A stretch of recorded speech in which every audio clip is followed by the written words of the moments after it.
Assalamualaikum warahmatullahi wabarakatuh. Waalaikumsalam warahmatullahi wabarakatuh. Alhamdulillahillazi anzala al-Qur'an hudan lin-nasi wa bayyinatin minal huda wal furqan.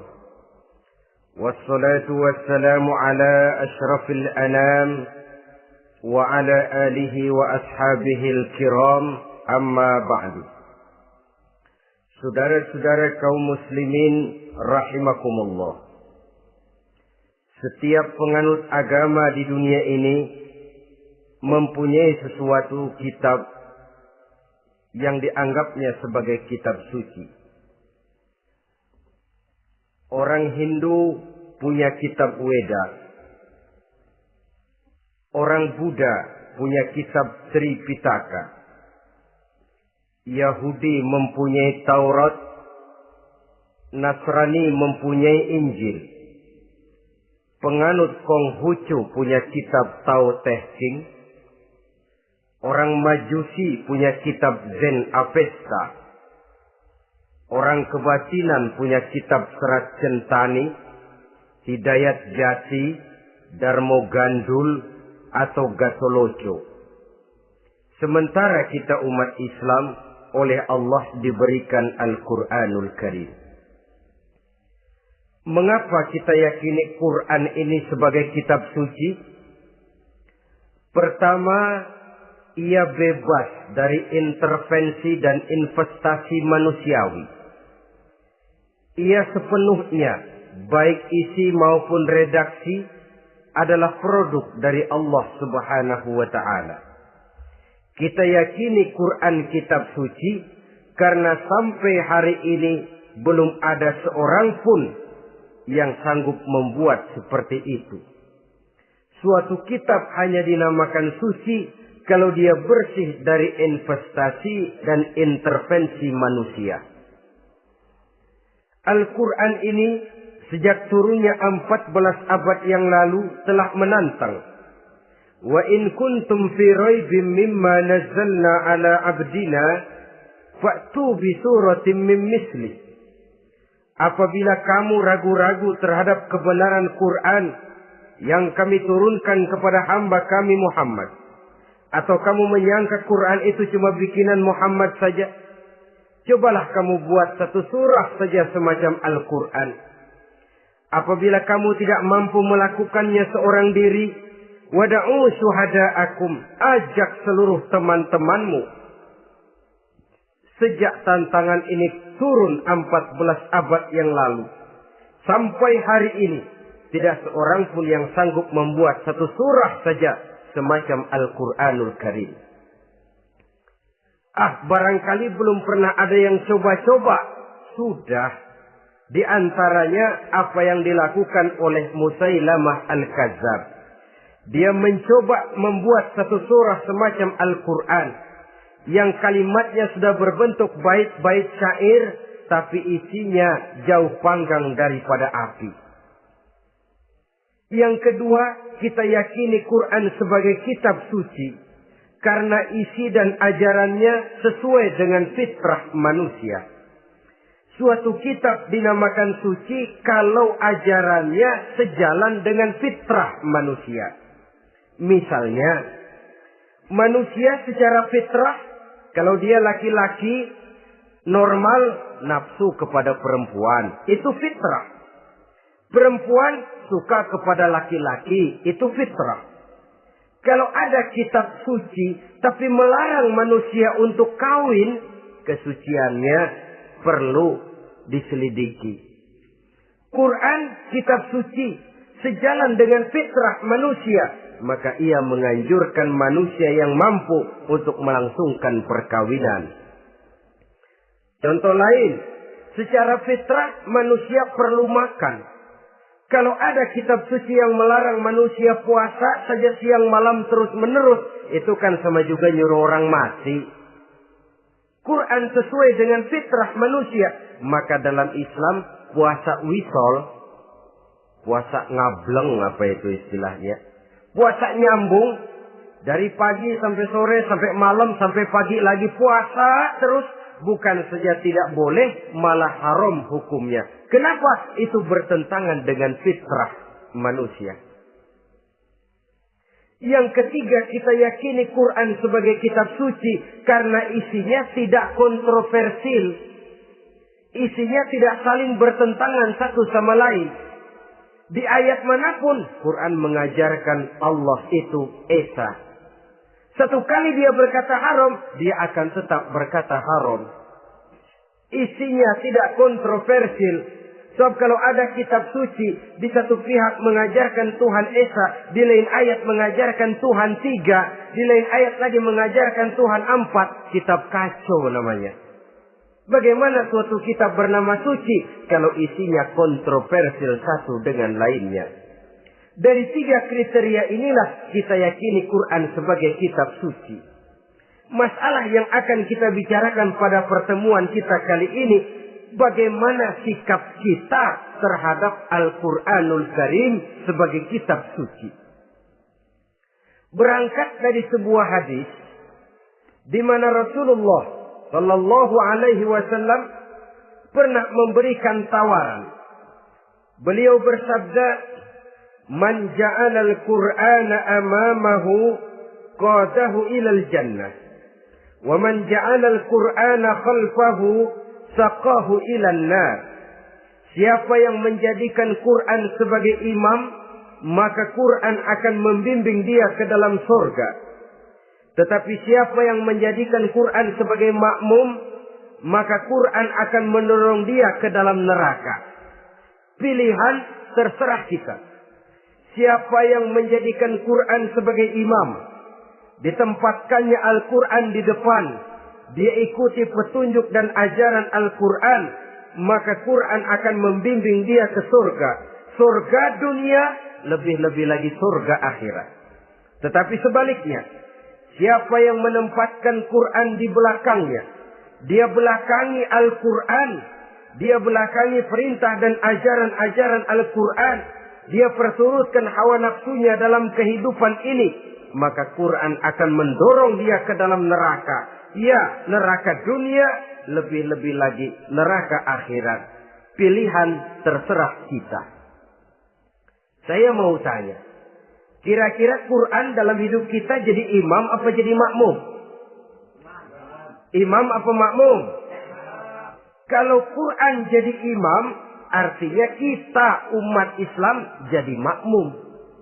Resiko dan logika tentu. Makmum harus ngikuti imam. Imam takbir, makmum takbir. Imam ruku, makmum ruku. Imam sujud, makmum sujud. Imam tahiyat, makmum tahiyat. Itu namanya Quran jadi imam, kita jadi makmum.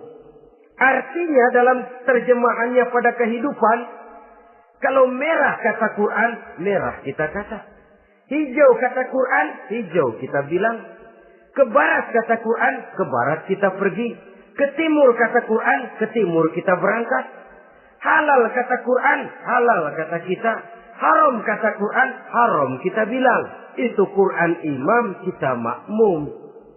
Nyatanya kadang-kadang kontras. Nyatanya kadang-kadang paradoks. Merah kata Quran, hijau dong kata kita. Halal kata Quran, remeng-remeng kata kita. Ke barat kata Quran, ke timur kita pergi.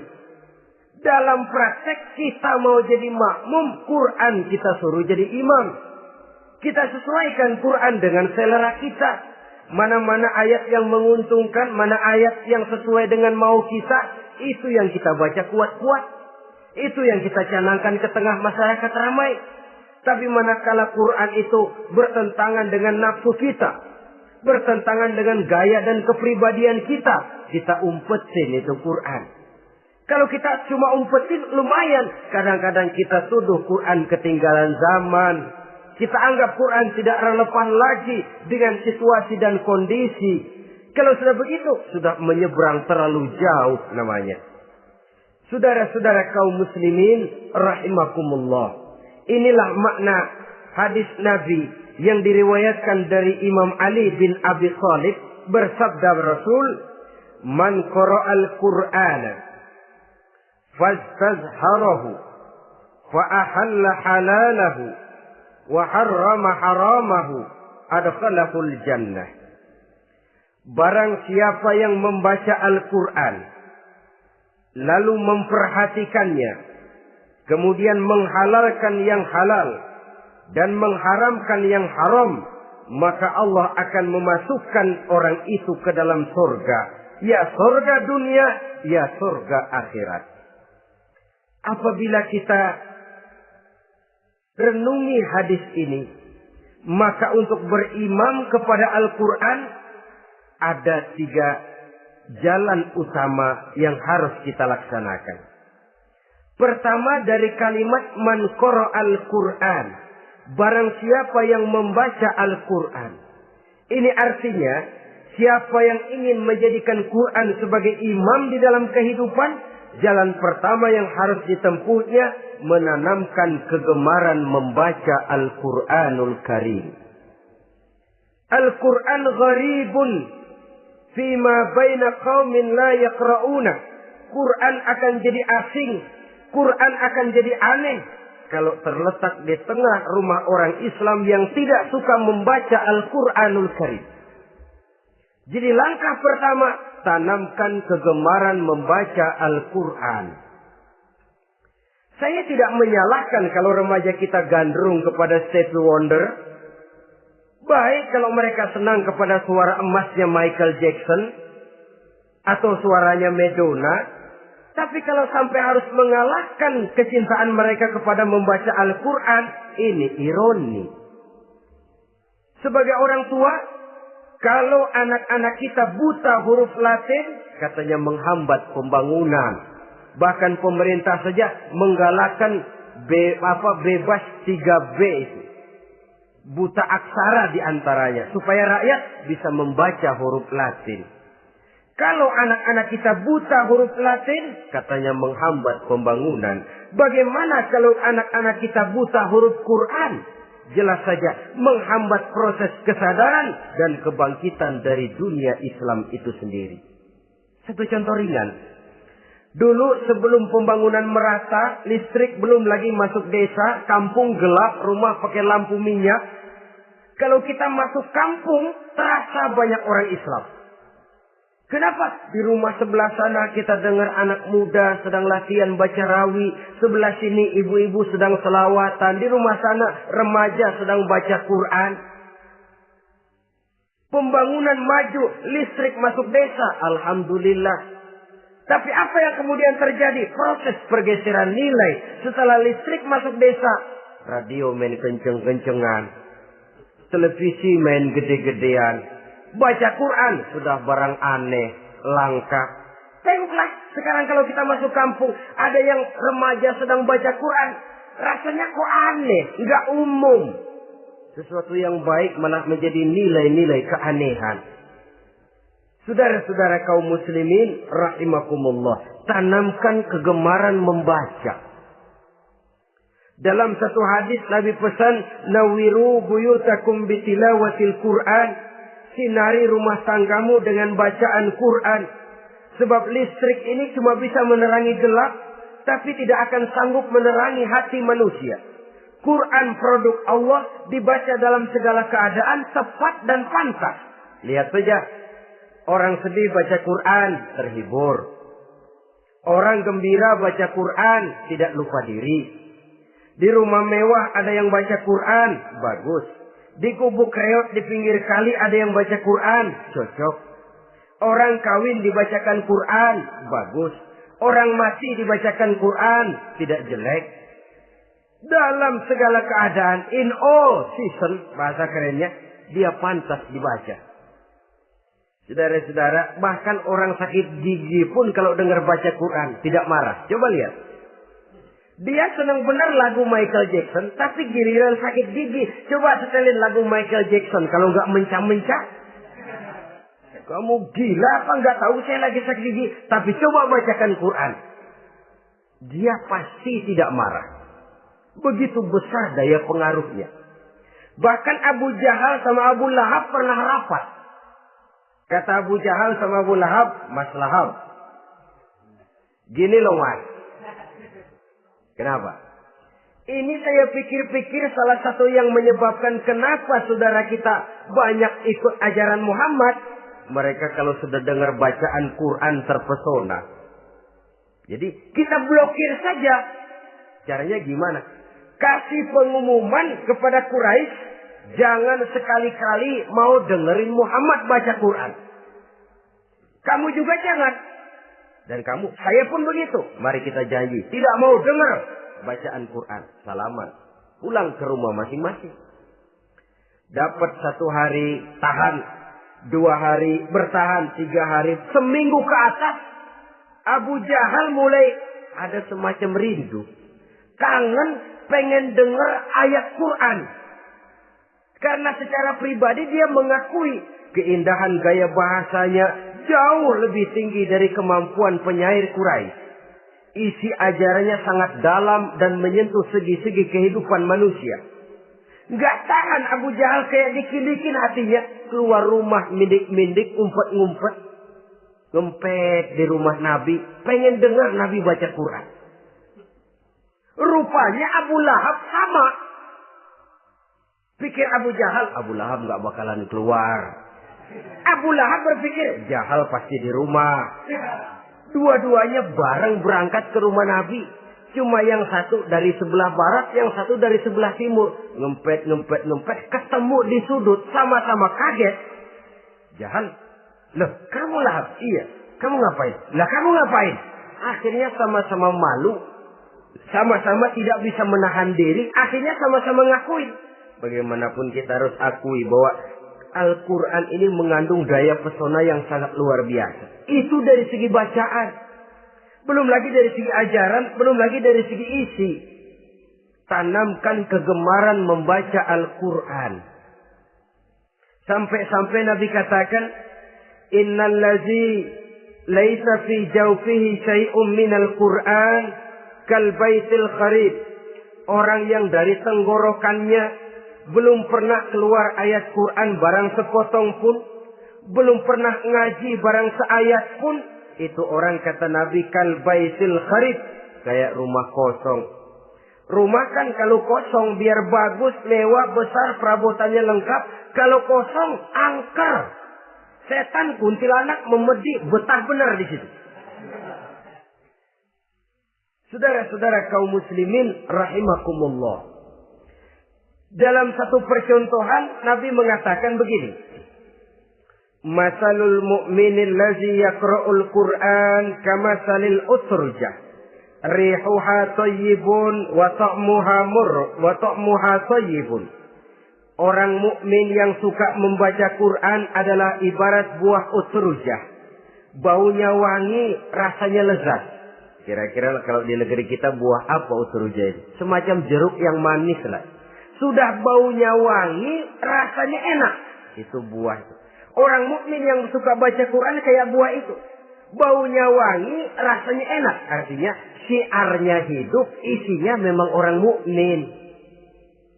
Sebaliknya, wa masalul mu'minil ladzi la yaqra'ul Qur'an kamasalit tamrah la riha laha wa ta'muha hulwun.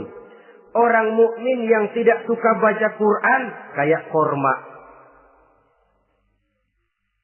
Rasanya emang manis, cuman kagak ada baunya. Artinya apa? Syiarnya kurang.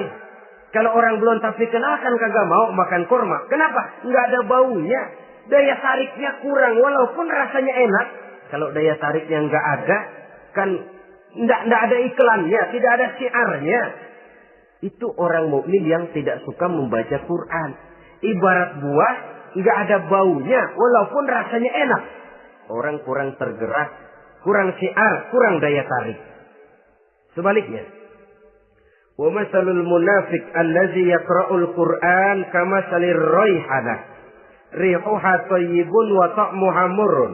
Orang munafik yang suka baca Quran seperti buah raihanah. Apa itu? Baunya wangi, rasanya pahit. Orang munafik baca Quran kayak buah itu. Baunya sih enak, cuman rasanya pahit. Ya munafik baca Quran. Syiarnya sih lumayan, daya tariknya hebat, isinya munafik.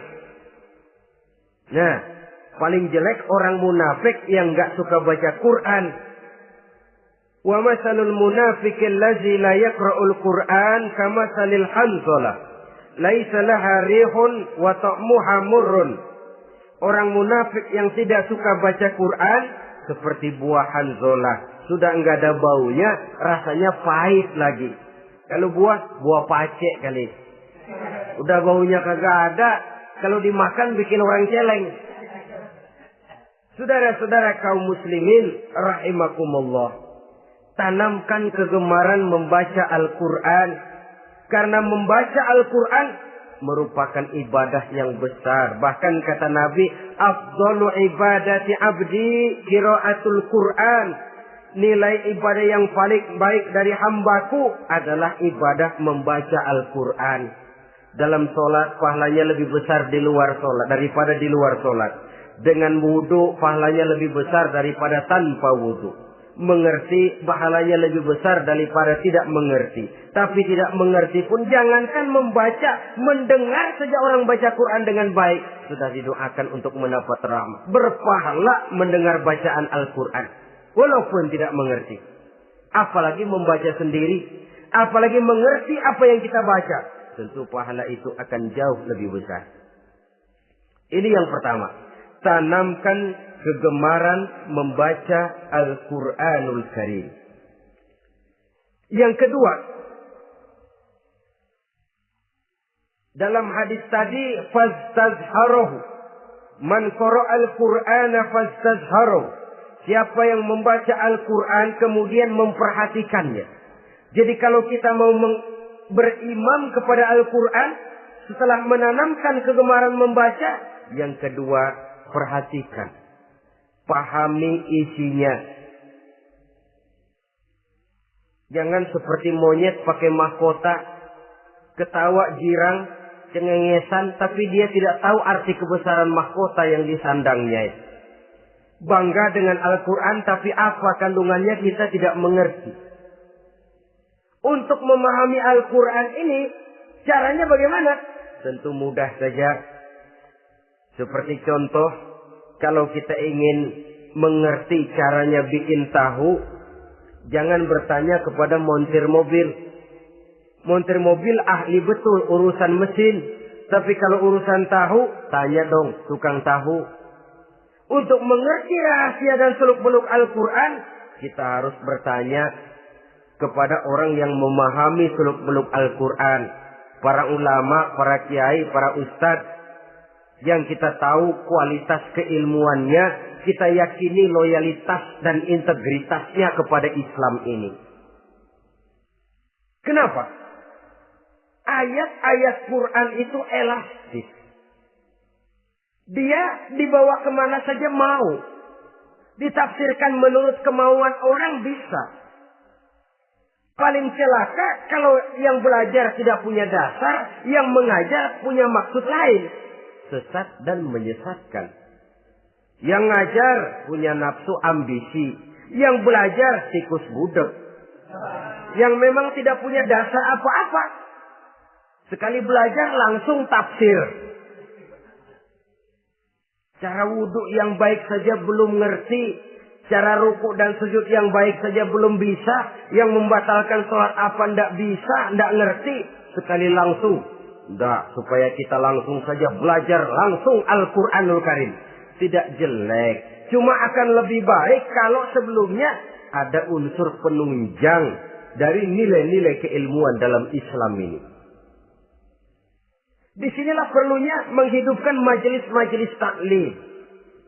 Sebab kalau Al-Quran hanya dipahami dan dikutak-kutik menurut maunya rasio saja, kekuatan rasio terbatas. Saya akan khawatir nantinya akan timbul pendapat-pendapat di mana Al-Quran disesuaikan dengan otak. Bukan otak ngikuti Quran, tapi Quran disuruh ngikuti otak. Contoh yang dekat saja. Kalau saudara ngukur kayu pakai meteran, itu kira-kira meteran ikut kayu, apa kayu ikut meteran? Ayo, kira-kira kayu ikut meteran, apa meteran ikut kayu? Meteran ikut kayu. Bagus. Kalau meteran ikut kayu, artinya nggak ada meteran benar di dunia ini. Kayunya kependekan, meterannya dipotong. Kan begitu loh. Meteran ikut kayu namanya. Bukan meteran ikut kayu, tapi kayu yang harus ikut meteran. Otak harus ikut wahyu. Jangan wahyu disuruh ikut otak. Manusia ikut Quran, jangan Quran disuruh ikut manusia. Dan kaum orientalis, ya, orang barat di luar Islam yang mendalami, mempelajari Islam dengan tujuan mencari kelemahan Islam untuk menghantam umat Islam. Itu sengaja mencari ayat-ayat yang mereka kumpulkan untuk menghantam umat Islam. Supaya mereka meragukan Qur'annya untuk kemudian pada suatu saat meninggalkan Qur'an sama sekali. Timbullah pendapat ada ayat Quran yang sudah tidak sesuai lagi katanya dengan situasi dan kondisi. Seolah-olah otak manusia sudah jauh lebih pintar daripada Al-Quranul Karim. Saudara-saudara kaum muslimin rahimakumullah. Inilah yang kita berlindung dari Allah. Sebab secara demikian dengan kata lain kita secara tidak sadar sudah mengurangi kemahamutlakan dan kesempurnaan dari Allah Subhanahu wa taala. Untuk memahami Al-Qur'an maka kita harus bertanya kepada ahlinya, mengaji, menghidupkan majelis-majelis taklim. Jangan sampai Al-Qur'an menjadi awam di tengah masyarakat Islam sendiri. Ini jalan yang kedua, memahami isinya. Sehingga dengan demikian, manakala Al-Quran dibacakan orang, pemikiran kita tidak lagi terpusat kepada kemerduan suara orang yang membaca, tapi tertuju kepada isi yang dikandungnya. Sehingga dalam kondisi semacam itu, boleh jadi tiap kali dibacakan Al-Quran, nilai iman makin tambah. Kita dengar orang baca, Alam tara kaifa fa'ala rabbuka bi ashabil fil. Terbayang oleh kita bagaimana Raja Abrahat dengan pasukannya mau menghancurkan Ka'bah. Bagi Allah cukup menurunkan burung ababil. Hancur lebur Abrahat, raja besar dengan seluruh pasukan gajahnya. Berantakan dibuatnya cuma dengan burung ababil. Allah maha besar, Allah maha kuasa. Tambah iman. Kalau tidak, ya seperti yang banyak terjadi.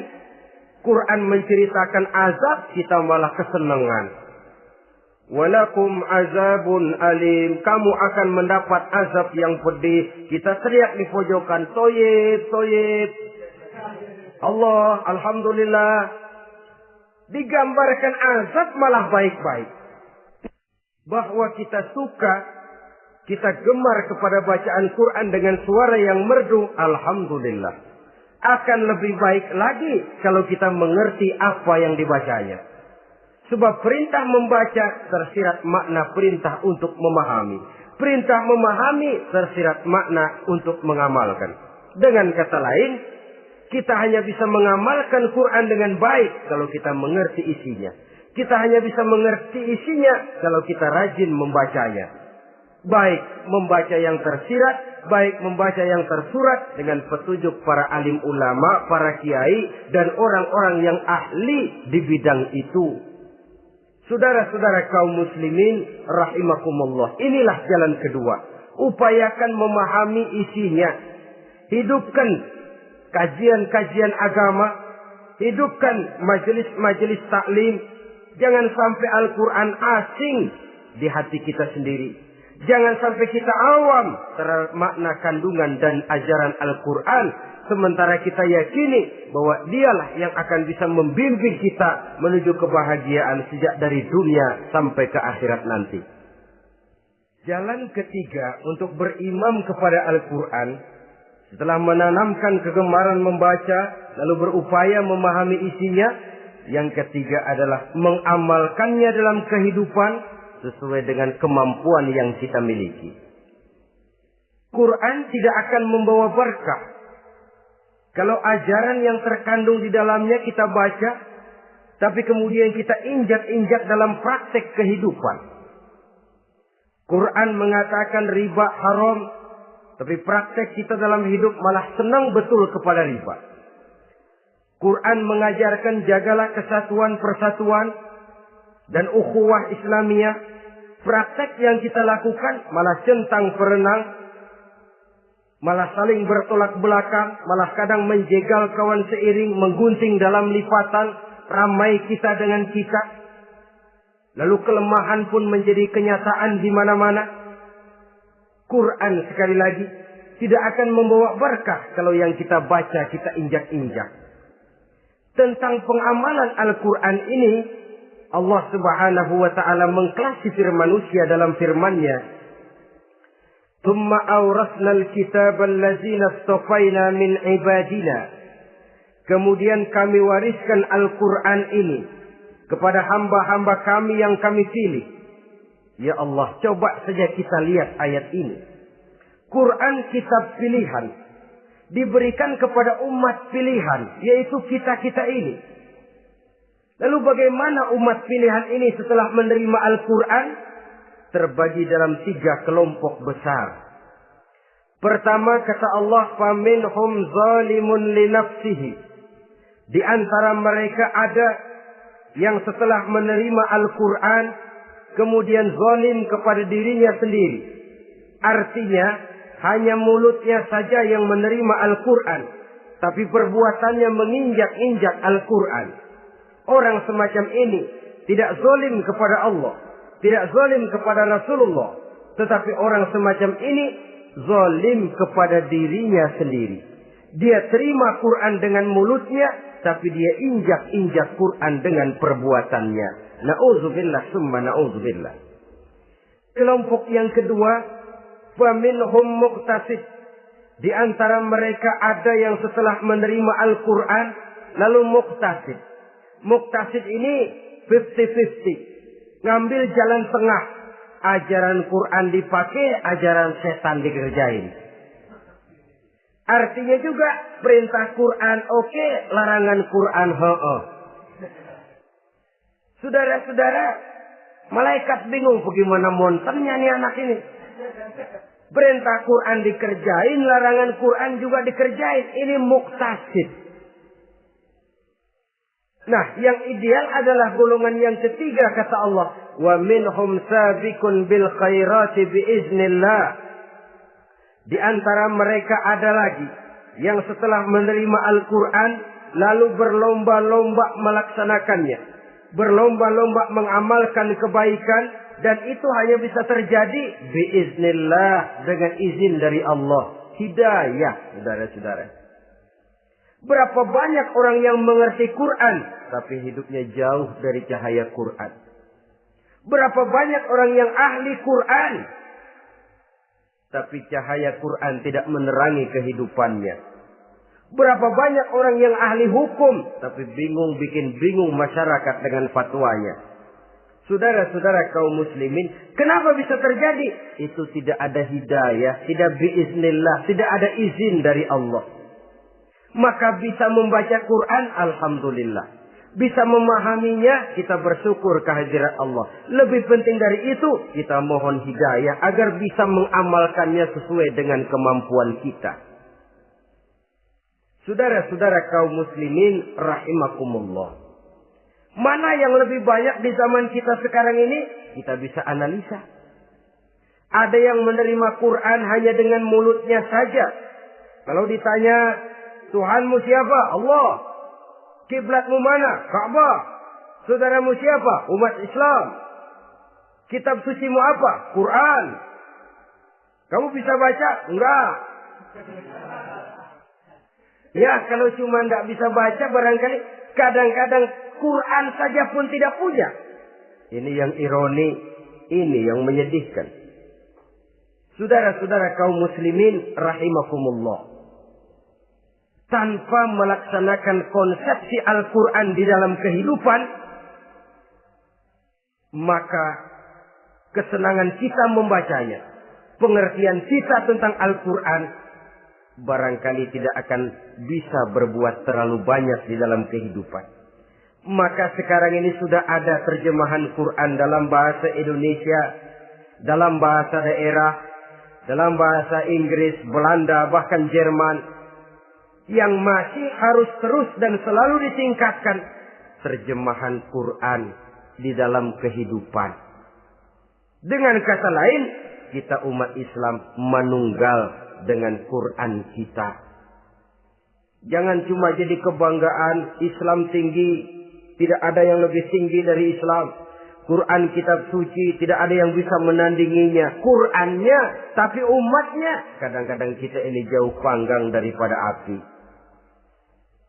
Kita bersyukur musabaqah tilawatil Quran dihidupkan dengan biaya bermiliar rupiah. Sejak dari tingkat kelurahan, kecamatan, wali kota, provinsi, sampai kepada tingkat nasional. Untuk menanamkan kegemaran membaca Quran.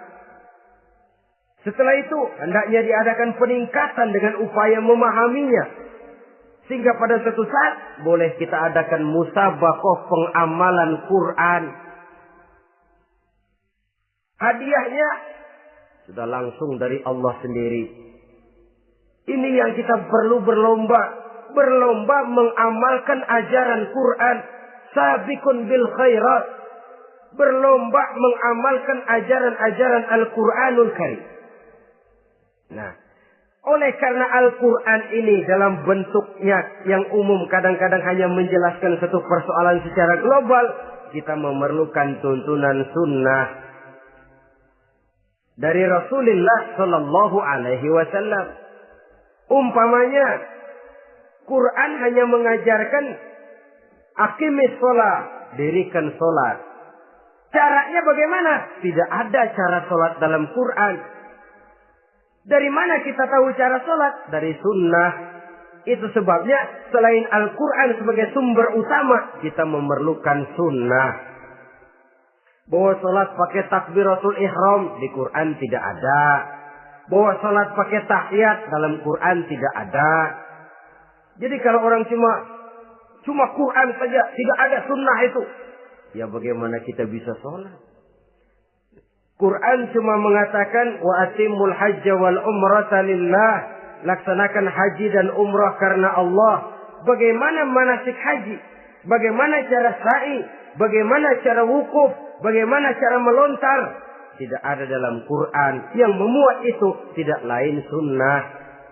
Untuk memahami Quran dan sunnah ini, kita memerlukan orang yang menguasai Quran dan sunnah. Oleh karena itu, kita perlu petunjuk kepada para ulama. Itu sebabnya Quran sendiri mengatakan, wa in tanaza'tum fi syai'in farudduhu ila Allahi wa rasulih. Apabila kamu berbeda pendapat tentang suatu persoalan, kembalikan kepada Allah dan Rasulnya. Kembalikan kepada Allah, artinya kembalikan kepada Quran. Kembalikan kepada Rasul, maksudnya kembalikan kepada sunnah. Siapa yang mengerti Quran dan sunnah? Para ulama yang kualitas ilmunya kita yakini, loyalitas dan kredibilitas serta integritas keislamannya bisa menjadi panutan. Saudara-saudara kaum muslimin rahimakumullah. Dengan demikian, kalau orang berkata, langsung saja memahami Quran. Sekarang kan sudah banyak terjemahannya.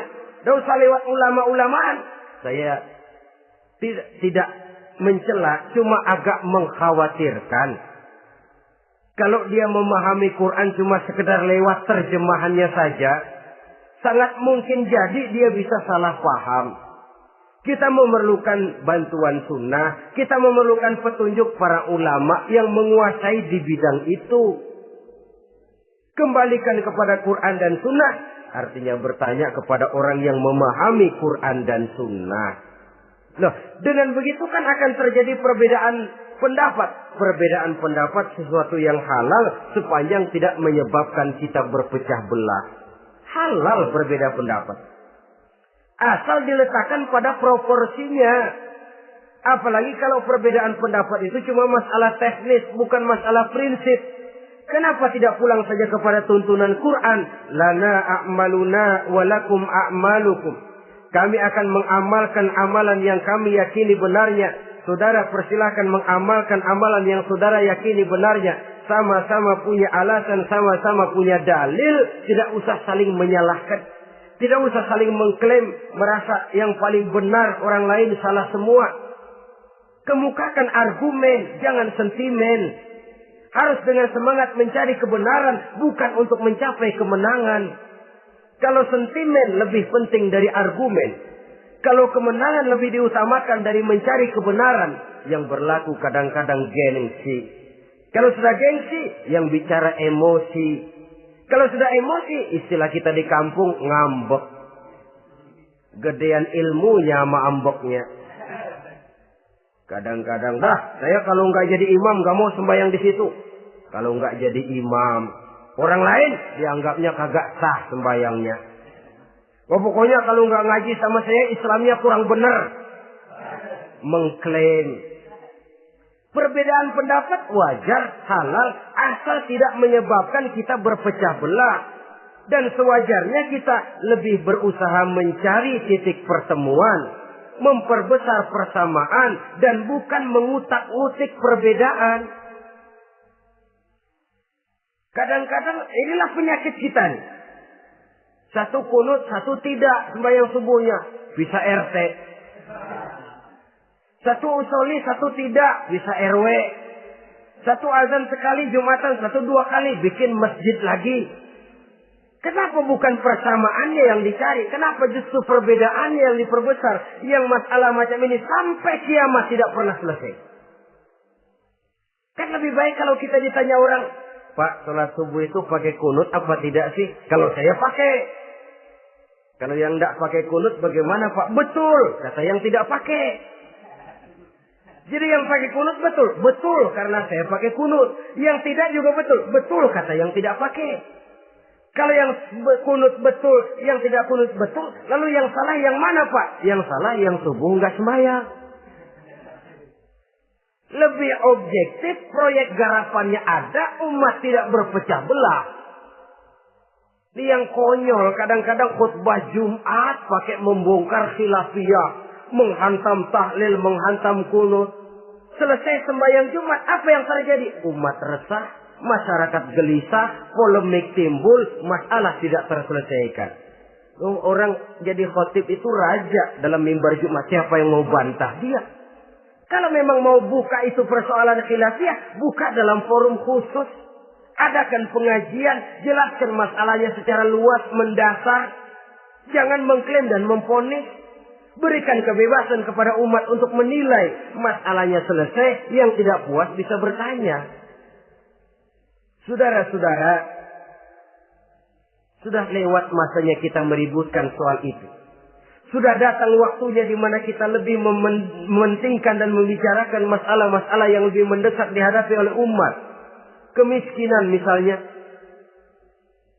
kebodohan misalnya, keterbelakangan umpamanya, peluang untuk mendapatkan pendidikan yang layak bagi anak-anak kita yang berotak cerdas tapi tidak punya kemampuan ekonomi umpamanya. Itu akan lebih objektif ketimbang kita membicarakan masalah-masalah yang sampai kiamat tidak akan pernah selesai. Yang hanya akan menyebabkan kita menjadi lemah, persatuan koyak, solidaritas sosial lalu menurun, saling curiga menjadi tumbuh karenanya, dan pada akhirnya kita tidak akan pernah bisa berbuat banyak. Untung kalau tidak menjadi tertawaan bagi orang yang berdiri di luar pagar. Saudara-saudara kaum muslimin rahimakumullah. Sekali lagi, Al-Quran tidak akan membawa berkah kalau yang kita baca, kita injak-injak. Oleh karenanya, untuk berimam kepada Quran ini, sekali lagi pertama, tanamkan kegemaran membaca. Yang kedua, upayakan memahami isinya melalui bimbingan orang yang ahli bidang itu. Yang ketiga, amalkan sesuai dengan kemampuan. Sebab itu ada prinsip, kalau isi suatu hadis nampaknya bertentangan dengan otak, kesohihan hadis itu boleh diperiksa. Tapi kalau ayat Quran nampaknya bertentangan dengan otak, otaknya yang harus diperiksa. Jangan Qur'annya lalu disesuaikan dengan otak. Sebab kalau kita sudah berani berteori, ada ayat Quran yang tidak sesuai dengan keadaan. Ayat yang mana? Yang ini. Tahun depan tambah lagi. Tahun depan tambah lagi. Makin lama makin habis Al-Quran itu. Yang perlu diperbarui cara kita memahami Quran. Bukan dengan mengemukakan teori ayat Quran kehilangan relevansi. Cara kita memahami barangkali yang kurang relevan. Dalam situasi, dalam konteksnya dengan situasi dan kondisi. Jangan lupa, Al-Quran ini kan untuk semua umur. Dia bisa dipahami secara filosofis, dia bisa dipahami dengan kacamata orang awam. Tingkat kemampuan berpikir orang tidak semuanya sama. Kalau semua orang kita mau ajak berfilsafat, merenung dalam-dalam, menerawang tinggi-tinggi, ialah buat mereka yang terjangkau oleh perguruan tinggi. Tapi buat saudara-saudara kita, pedagang-pedagang kecil, petani di desa-desa terpencil, remaja-remaja yang jauh dari sentuhan teknologi canggih, sanggupkah mereka berpikir filosofis? Sementara mereka merupakan bagian terbesar dari kondisi umat ini. Saudara-saudara kaum muslimin, oleh karenanya ditentang membaca, memahami dan mengamalkan, Rasulullah Sallallahu Alaihi Wasallam pernah memberikan sugesti.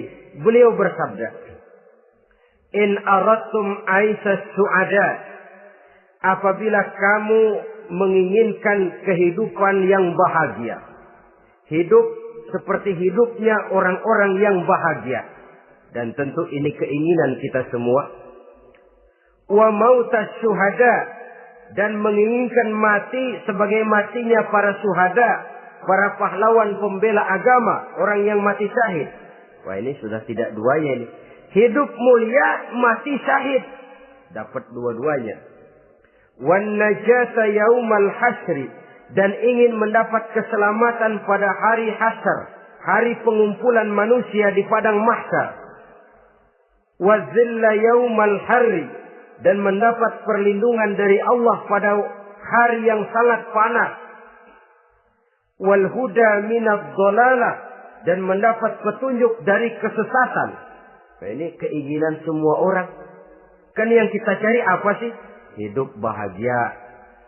Biar ndak kaya asal bahagia, sudah enak. Lalu apa lagi? Matinya sebagai syahid. Kemudian di hari pengumpulan nanti mendapat keselamatan. Lalu pada saat orang lain kepanasan kita mendapat perlindungan. Kemudian orang lain kebingungan kita mendapat petunjuk. Kalau ini yang diinginkan kata Nabi, resepnya fa'adimu qiraatal Quran. Maka lazimkan, biasakan olehmu membaca Quran. Tidak ada terlambat. Idealnya memang dari kecil, sebab lidah kalau sudah kaku berat. Disuruh baca innallaha laghaniyun hamid. Lidahnya berat. Innallaha lampuniyun hamid. Lampuniyun. Laghaniyun jadi lampuniyun. Lidah itu kalau sudah berat ya memang berat. Disuruh baca ya bani Israel. Lidahnya berat. Ya bini Siroil. Jadi ya bini Siroil.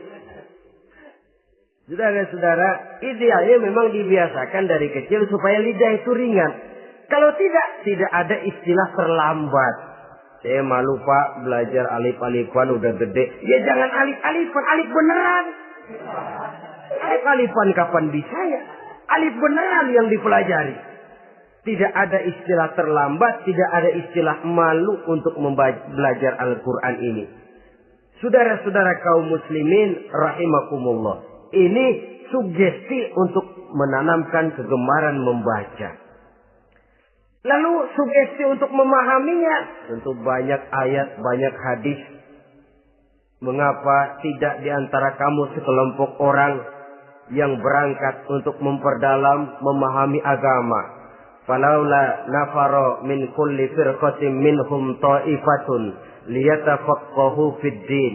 Di tengah kelompok orang yang berangkat belajar teknologi canggih, di tengah grup orang yang mendalami ekonomi, di tengah kelompok orang yang membidangi hukum, di tengah kelompok orang yang sibuk meneliti ilmu-ilmu kedokteran, mengapa tidak ada kelompok orang yang secara takhasus liyatafaqahu fid din, mendalami agama ini, mendalami Quran ini harus ada.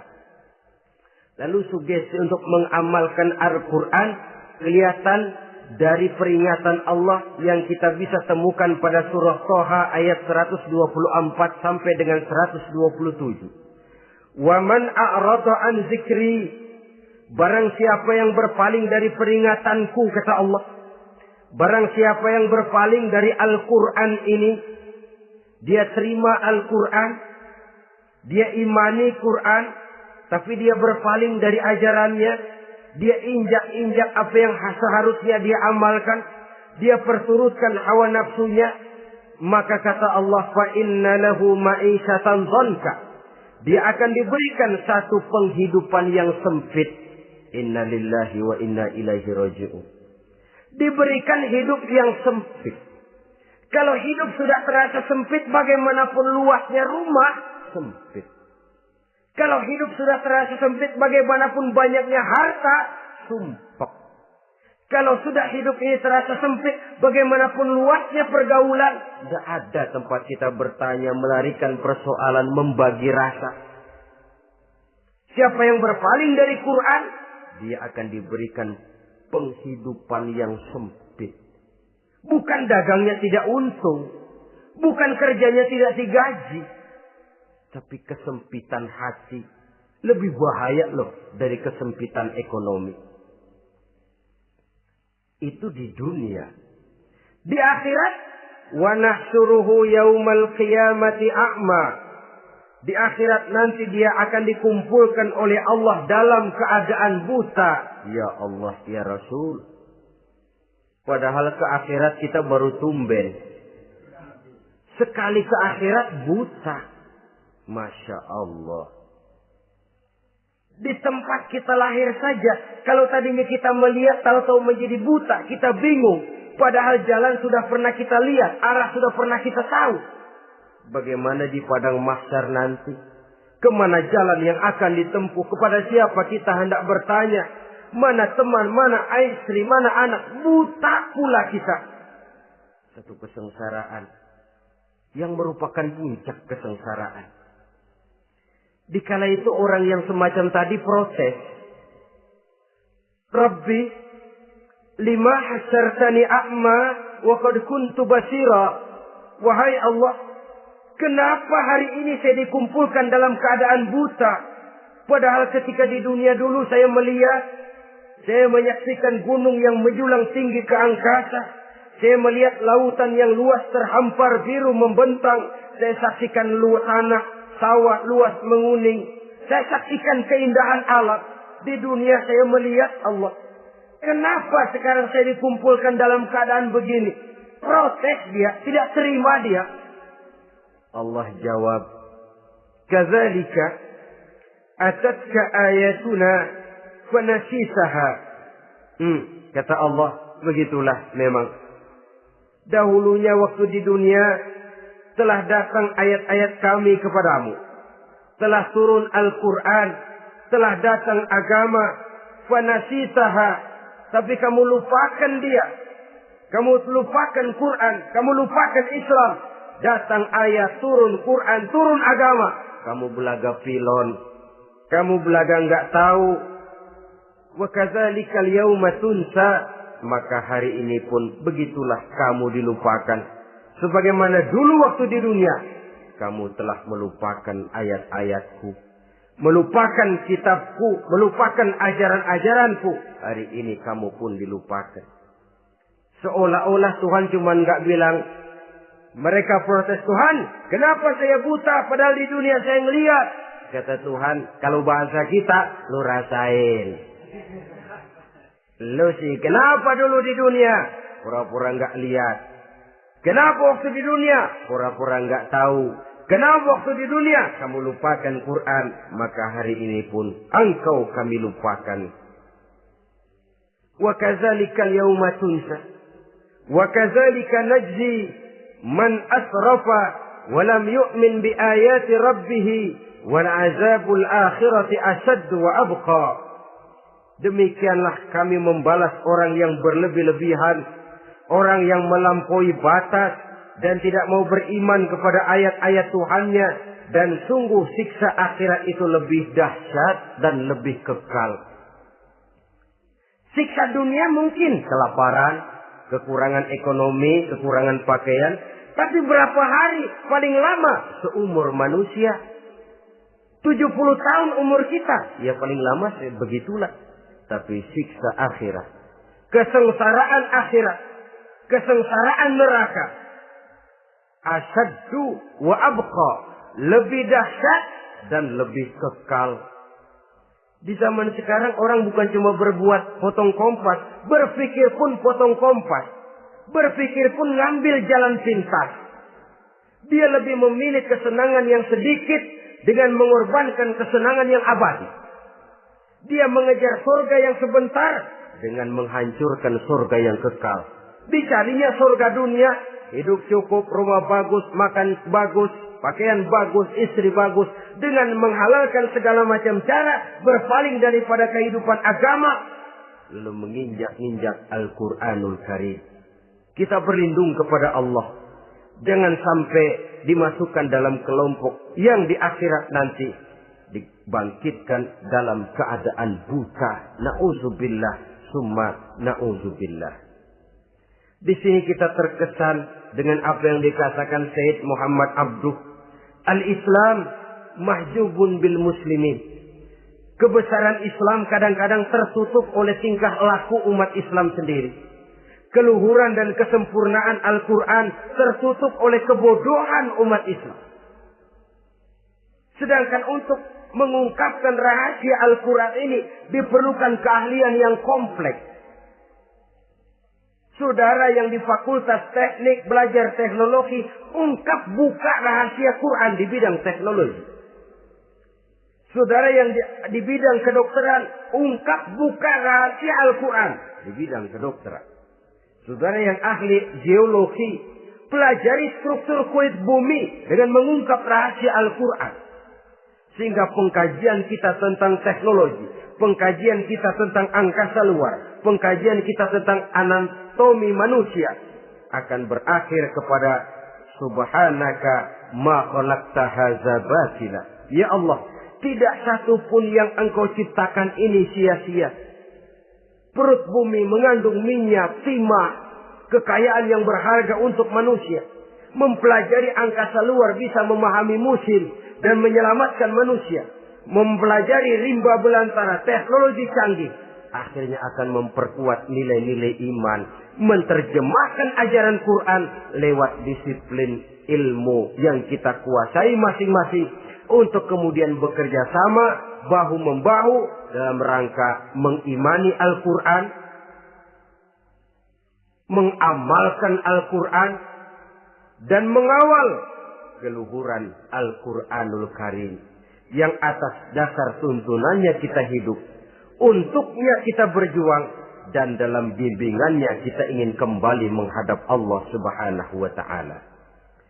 Inilah pertemuan yang singkat ini. Mudah-mudahan kita diberikan kekuatan oleh Allah untuk berimam kepada Al-Quran, menjadikannya sebagai pedoman utama di dalam kehidupan kita. Terima kasih atas segala perhatian. Mohon maaf atas segala kekurangan. Usikum wa nafsi bitaqwallah. Wassalamualaikum warahmatullahi wabarakatuh.